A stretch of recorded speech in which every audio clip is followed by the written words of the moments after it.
आज हम लोग पढ़ने वाले हैं क्लास 10th का प्रथम चैप्टर का सीरीज नंबर 2, जिसका नाम है प्रकाश का अपवर्तन। इससे पहले हम प्रकाश का परावर्तन पढ़ चुके हैं और प्रकाश का परावर्तन में हम टोटल 21 क्वेश्चन किए, टोटल 21 क्वेश्चन किए और उसमें बहुत ही अच्छा आप लोग का रिस्पॉन्स आया और मैं आशा करता हूँ कि इसमें से भी आपको बहुत ही अच्छा लगेगा। ठीक है, स्टार्ट करते हैं। प्रश्न संख्या पढ़ते हैं। चलिए, हम लोग प्रथम क्वेश्चन पढ़ेंगे और प्रथम क्वेश्चन है, निम्नलिखित में से किस लेंस को अभिसारी लेंस भी कहते हैं? किस लेंस को अभिसारी लेंस कहते हैं? ध्यान से देखिएगा। अभिसारी मतलब होता है एक जगह एकत्रित करने के लिए। अभिसारी लेंस, लेंस दो प्रकार के होते हैं। लेंस दो प्रकार के, बोलिए लेंस दो प्रकार के। एक होता है हमारा अवतल लेंस, एक होता है उत्तल लेंस। इसमें जो होता है उत्तल लेंस में सारे जगह से किरण एक बिंदु पर आकर मिलता है। एक बिंदु पर आकर मिलता है, एक बिंदु पर मिलना इसको कहते हैं अभिसरित। तो इसका नाम है उत्तल लेंस, उत्तल लेंस, उत्तल लेंस। और यह है हमारा अवतल लेंस। यह क्या करता है? यह किरण को फैला देता है, यह किरण को फैला देता है। इसलिए हम लोग अवतल लेंस को अवतल लेंस अवतल लेंस को अपसारी लेंस कहते हैं। अपसारी लेंस, अपसारी लेंस कहते हैं। अवतल लेंस को अपसारी लेंस कहते हैं तथा उत्तल लेंस को हम लोग कहते हैं अभिसारी लेंस कहते हैं। इसी को अभिसारी लेंस कहते हैं, अभिसारी लेंस कहते हैं, अभिसारी लेंस कहते हैं। तो इस प्रश्न का उत्तर आंसर हो जाएगा, किसको अभिसारी लेंस कहते हैं? तो उत्तल लेंस को अभिसारी लेंस कहते हैं, जिसको इंग्लिश में कॉनकेव लेंस कहते हैं। आइए हम लोग चलते हैं नेक्स्ट क्वेश्चन पे। निम्नलिखित में से कौन सा पदार्थ कौन सा पदार्थ पदार्थ लेंस के लिए प्रयुक्त नहीं होते? लेंस के लिए कौन सा पदार्थ का प्रयुक्त नहीं किया जाता है? जल भी हमारा, जिसमें जिसमें हम लोग अपना फिगर देख सकते हैं वो लेंस के भांति कार्य करता है। इधर से उधर देख सकते हैं, उसको हम लेंस के भांति कार्य करते हैं। इसमें जल, जल में भी हम लोग उसके अंदर रखी वस्तु को देख सकते हैं एकाग्रता से अगर देखें तो। और कांच तो आप जानबे करते हैं, कांच तीन प्रकार के होते हैं। एक होता है पारभासी, पारदर्शक। तो इधर से उधर जिसको देखा जा सकता है उसको लेंस कहते हैं। और लेंस या कांच भी लेंस के भांति कार्य करता है। तो इस प्रश्न का उत्तर हो जाएगा हमारा पीतल हो जाएगा। पीतल को हम लेंस के भांति नहीं देख सकते हैं। मतलब पीतल को अगर झांक के देखें तो उसमें इधर से उधर दिखाई नहीं देगा। तो इसको पीतल, इसका राइट आंसर क्या हो जाएगा? पीतल। प्रश्न संख्या 3 है, निर्वात में प्रकाश की चाल, निर्वात में प्रकाश की चाल कितना होता है? निर्वात में प्रकाश की चाल कितना होता है? जब भी पूछा जाता है प्रकाश का स्पीड जो पूछा जाता है वो इस प्रकार से पूछा जाता है। अगर निर्वात कहे तो इसमें प्रकाश की चाल 3 गुना 10⁸ मीटर प्रति सेकेंड कहेगा। उसी प्रकार यदि कहे जल में प्रकाश की चाल, जल में प्रकाश की चाल कितना होता है?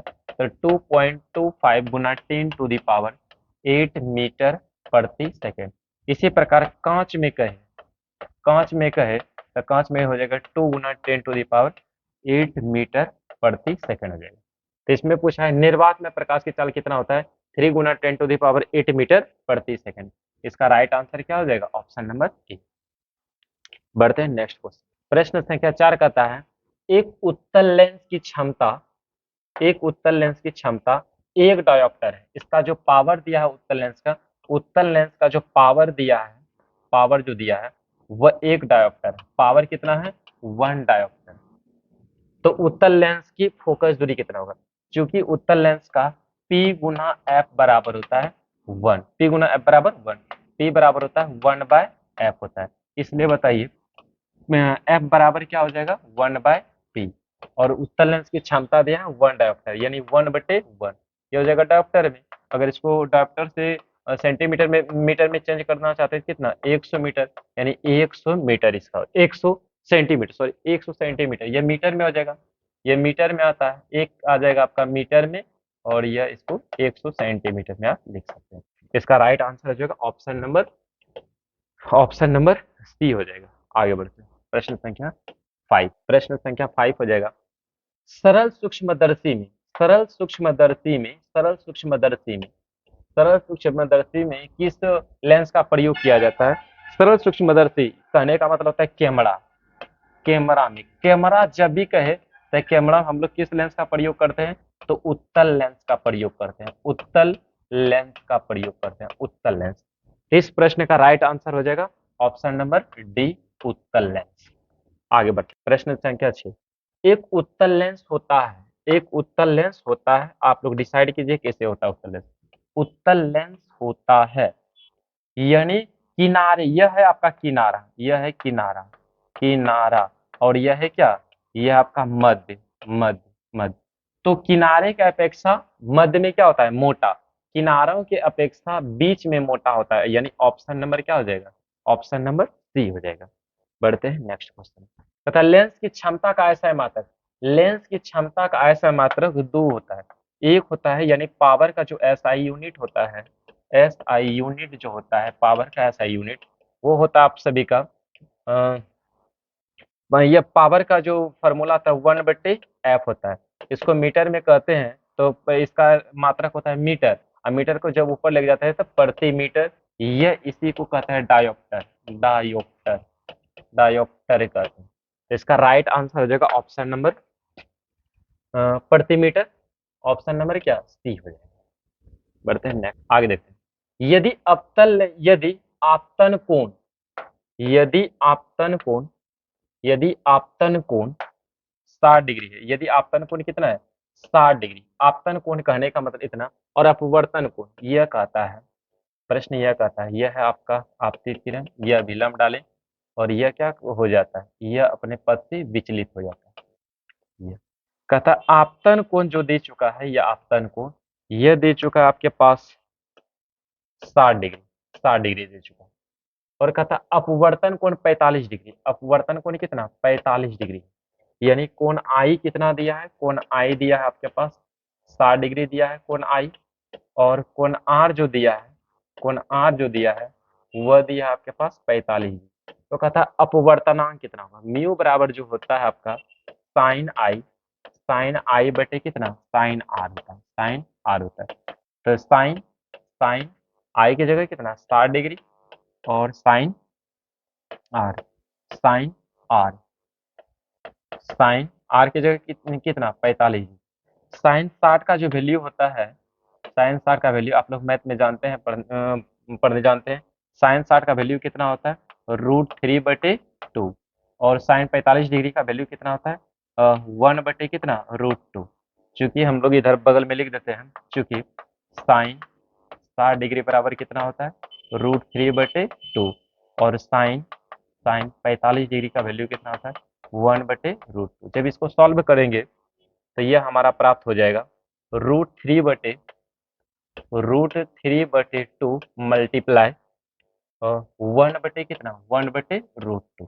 जब इसको हम ब्रेक करेंगे तो इसको हम इस तरह से ब्रेक कर सकते हैं, इस तरह से ब्रेक कर सकते हैं, √2 को लिख सकते हैं √2 गुना √2। चूंकि हम इधर लिख देते हैं √2, √2 मल्टीप्लाई √2 बराबर कितना होता है? 2 होता है, इसलिए अच्छा यहाँ पे यह होगा √2 चला जाएगा ऊपर, √2 इसमें चला जाएगा ऊपर, और 1 आ जाएगा नीचे, तो यह से यह खाता है, यानी हो जाएगा कितना? √3/√2। इसी को एक ही ब्रैकेट में लिख सकते हैं, 3 बटे कितना? 2। तो इसका राइट आंसर हो जाएगा ऑप्शन नंबर, ऑप्शन यहाँ देखिए, ऑप्शन यहाँ थोड़ा सा मिस्टेक है। यह है √10 बटे कितना? 2, और यह है √3/2। तो इसका राइट आंसर हो जाएगा ऑप्शन नंबर डी हो जाएगा, यानी कितना हो जाएगा? √3/2 हो जाएगा। फोटोग्राफी कैमरा में किस लेंस का प्रयोग किया जाता था? अभी कुछ देर पहले बताए थे। जब भी फोटोग्राफी कैमरा का यूज करेगा था, हमेशा क्या मारेंगे? उत्तल लेंस मारेंगे, ना कि उत्तल दर्पण। प्रश्न संख्या 3। यदि उत्तल लेंस की फोकस दूरी, यदि उत्तल लेंस की फोकस दूरी, यदि उत्तल लेंस की फोकस दूरी हमेशा होता है, तो उत्तल लेंस की जो फोकस दूरी हमेशा होता है, वह होता है हमेशा धनात्मक होता है, पॉजिटिव होता है। यानी ऑप्शन नंबर क्या? ऑप्शन नंबर 1 हो जाएगा। प्रश्न संख्या 11। निम्नलिखित में से कौन कौन लेंस की क्षमता का ऐसा मात्रक है? तो लेंस की क्षमता का ऐसा मात्रक अभी कुछ देर पहले बताए थे, लेंस की क्षमता का जो ऐसा मात्रक होता है प्रति मीटर, या इसी को डायोप्टर भी कहते हैं। ऑप्शन नंबर क्या हो जाएगा, डायोप्टर हो जाएगा, ऑप्शन नंबर डायोप्टर। प्रश्न है लेंस की फोकस दूरी एफ एवं क्षमता पी, तो पी में क्या संबंध होता है, पी में संबंध होता है यह कि चूंकि होता है पी बराबर होता है, पी बराबर होता है 1/f होता है, इसलिए इसको हम गुना कर सकते हैं, कुछ नहीं तो नीचे 1, ये गुना हो जाएगा P मल्टीप्लाई एफ बराबर कितना 1, P मल्टीप्लाई एफ बराबर कितना 1, तो P मल्टीप्लाई एफ बराबर कितना 1 हो जाएगा। प्रकाश का वेग न्यूनतम होता है, प्रकाश का वेग न्यूनतम होता है अगर पूछा जाए हवा में, नहीं सबसे ज्यादा हवा में क्या रहता है, प्रकाश का वेग सबसे ज्यादा हवा में रहता है, हवा में प्रकाश का वेग क्या रहता है सबसे ज्यादा, सबसे ज्यादा, सबसे ज्यादा, सबसे ज्यादा। उसके बाद आता है हवा का, तो हवा में निर्वात से, हवा से ज्यादा किस में रहता है प्रकाश का वेग, निर्वात में, निर्वात में हवा से ज्यादा रहता है, हवा से ज्यादा रहता है, कुछ ज्यादा रहता है हवा में।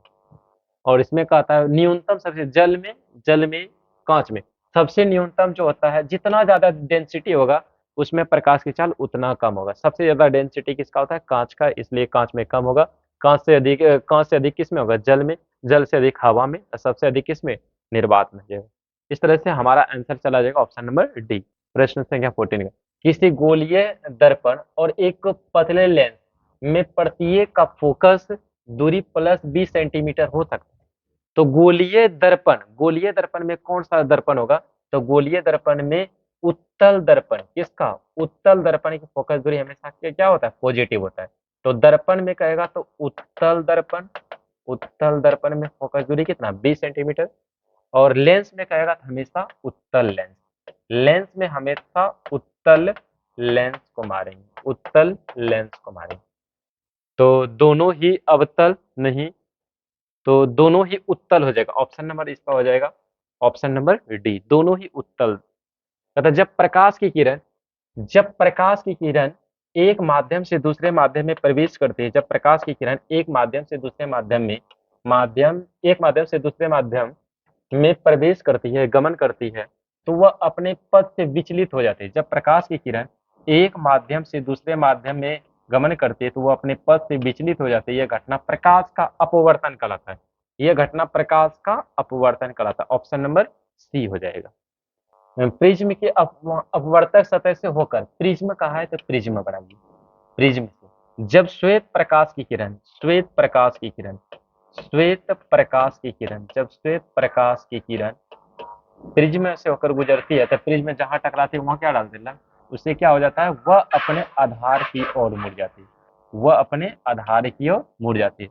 जो विभिन्न रंगों में मुड़ना, ये इसका कहलाता है वर्ण विक्षेपण कहलाता है, विबजियोर के पार्ट्स में होता है। क्या कहता है, जब प्रिज्म के अपवर्तक सतह से होकर प्रकाश की किरण, जब प्रकाश की किरण बाहर निकल जाती है तो वह आधार की ओर मुड़ जाती है।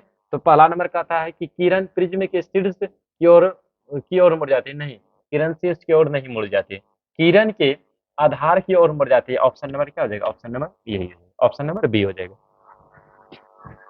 यह मुड़ना जो क्यों मुड़ जाता है, तो यहाँ जो डेंसिटी कार्य करता है प्रिज्म का, आगे चल के क्लास 12th में पढ़ते हैं, इसका बहुत सारा लॉ होता है जिसमें हाइगेंस के द्विध्रुवी प्रयोग पढ़ते हैं, जिसमें कोण आई बराबर कोण आर करते हैं, यह नेक्स्ट क्लास में। तो उत्तल लेंस में जब वस्तु फोकस एवं लेंस के बीच हो, उत्तल लेंस में जब वस्तु फोकस और लेंस के बीच हो, लेंस के यानी लेंस कहते हैं प्रकाशीय केंद्र के बीच हो, यानी पोल हो और फोकस के बीच हो, यहाँ पर हो वस्तु, यहाँ पर होगा वस्तु, तो यह इधर से होकर निकल जाएगा, लेकिन इसके पीछे बनेगा, इसके पीछे बनेगा, तो बीच रखा जाता है तब उसका प्रतिबिंब बनता है, तो काल्पनिक बनता है, काल्पनिक बनता है और सीधा बनता है। केवल एक ही कैंडिडेट है जो उत्तल लेंस में जब वस्तु प्रकाश फोकस और प्रकाशीय केंद्र के बीच होगा तो काल्पनिक बनेगा और वस्तु सीधा बनेगा, काल्पनिक बनेगा और क्या बनेगा, सीधा बनेगा। एक ही सिचुएशन है, बाकी सब में क्या वास्तविक बनता है, वास्तविक बनता है और उल्टा बनता है। तो यहाँ पे हमारा जो आंसर हो जाएगा काल्पनिक हो जाएगा और क्या हो जाएगा, सीधा हो जाएगा। एक सिचुएशन। किस माध्यम में अपवर्तनांक म्यू का मान होता है? तो म्यू बराबर जो होता है म्यू बराबर जो होता है हमारा साइन आई बटे क्या, साइन आर। इसको स्नेल्स का नियम भी कहते हैं, इसको स्नेल्स का नियम भी कहते हैं, स्नेल्स का नियम, स्नेल का नियम भी कहते हैं, इसको स्नेल का नियम भी कहते हैं। स्नेल का नियम क्या कहता है? Mu one sine i, mu mu r sine i बराबर क्या, म्यू डी साइन आर कहते हैं। यह स्नेल्स का नियम कहते हैं। म्यू डी क्या है? रेयर मीडियम यानी विरल माध्यम का अपवर्तनांक, और डी क्या है? डेंसर मीडियम यानी सघन माध्यम का अपवर्तनांक है। तो इस प्रश्न का आंसर हो जाएगा साइन आई बटे क्या, sine R, option number B. अब बढ़ते हैं नेक्स्ट प्रश्न। तथा प्रकाश के अपवर्तन के कितने नियम हैं? प्रकाश के अपवर्तन के मुख्यतः दो नियम है। प्रकाश के अपवर्तन के मुख्यतः दो नियम। अपवर्तन का कौन कौन सा नियम है? तो देखिएगा, जब प्रकाश की किरण एक माध्यम से दूसरे माध्यम में प्रवेश करती है तो वो अपने पथ से विचलित हो जाती है। यह घटना प्रकाश का अपवर्तन कहलाता है। लेकिन नियम का क्या कहता है? जब प्रकाश की किरण, पहला नंबर कहता है आपतन कोण आई अपवर्तन कोण आर के बराबर होते हैं। यह प्रथम नियम। दूसरा नियम यह कहता था कि आपतन कोण की जिया साइन आई और अपवर्तन कोण की जिया साइन आर के अनुपात होता है, अनुपात को हम लोग नियतांक लेते हैं। यही हमारा क्या कहलाता है? यह हमारा कहलाता है प्रकाश के अपवर्तन के नियम। कितने नियम है? दो नियम है। जरूर बताइएगा कि यह सेशन कैसा लगा, और आप सभी को नेक्स्ट जो वीडियो मिलने वाला है वह केमिस्ट्री का, नेक्स्ट वीडियो मिलने वाला है केमिस्ट्री का। और केमिस्ट्री में हम लोग देखेंगे यूनिट नंबर 1 देखेंगे, और यह जबरदस्त तरीका से होगा। यूनिट नंबर 1 जिसका नाम है chemical reaction and chemical equation chemical reaction and chemical equation. तो इसका वीडियो नेक्स्ट डे प्रोवाइड होगा।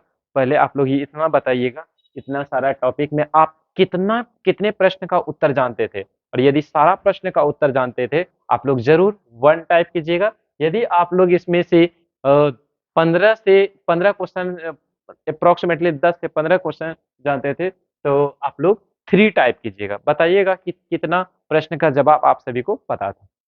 Thank you, best of luck.